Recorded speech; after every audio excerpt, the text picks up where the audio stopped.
Hello students, following question is from part test 1, subject digital logic, chapter combination circuits. The question is asked for 1 mark. Fine. The question is, we are given a 1-bit full adder that takes 20 nanoseconds to generate carry out bit and 40 nanoseconds for the sum bit. That is, if we are given this 1-bit full adder as shown over here, we can say that which has inputs A and B and carry in, and which gives out C out and S. This carry is generated after 20 nanoseconds, whereas this sum bit is generated after 40 nanoseconds. This is what is given in our question. Next, what it is said is, what is the minimum rate of addition per second when 4 1-bit full adders are cascaded? Fine. And the options given are, option A is 10 raised to 7, option B is 1.25 into 10 raised to 7, option C is 6.25 into 10 raised to 6, option D is 10 raised to 5. Fine. We'll again solve this problem in 2 steps.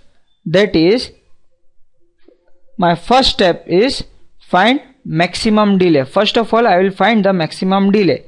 See, since finding maximum delay will give me minimum rate. Since maximum delay is nothing but my time t, whereas my minimum rate is nothing but frequency f, and we all of us know that t is nothing but it is inversely proportional to f, that is t is equal to 1 by f.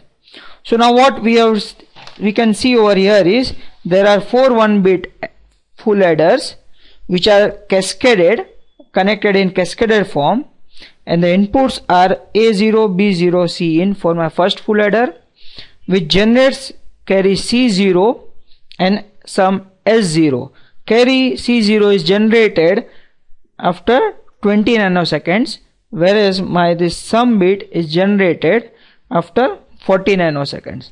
Now this C0 acts as my input to my next full adder, which has 2 other inputs as A1 and B1. Now since initially it took 20 nanoseconds to generate C0, so now it will take 20 plus 20, which is equal to 40 nanoseconds to generate C1, and 40 plus 20 is equal to 60 nanoseconds to generate S1, where this 20 comes from over here, and also this 20 comes from this. Fine. Now this carry C1 acts as my input for my next 1-bit full adder, which has other 2 inputs as A2 and B2. So over here my carry is generated, which takes 20 plus 40, that is 60 nanoseconds, and again my S2 takes the time of 40 plus 40, which is 80 nanoseconds. Again over here this 40 comes from this part, and also this 40 also comes from this part. And once my carry C2 is generated, this will act as my input to as a 1-bit full adder, final one, which has other input as A3 and B3, wherein of which carry C3 is generated as 20 plus 60 nanoseconds, that is in all 80 nanoseconds, and sum bit is generated 40 plus 60 nanoseconds, which takes in all 100 nanoseconds. Again this 60 comes from this part, and this 60 comes from this part. So out of these 2, maximum delay is of 100 nanoseconds. Once we are over here, we will move to step 2, that is computing the minimum rate. From this equation we can say that f is nothing but 1 over t. So we get f as 1 over t. So t we got as 100 nanoseconds. So what we have is 1 over 100 nanoseconds. Solving this, what we get is finally 10 raised to 7 hertz. That is our option A.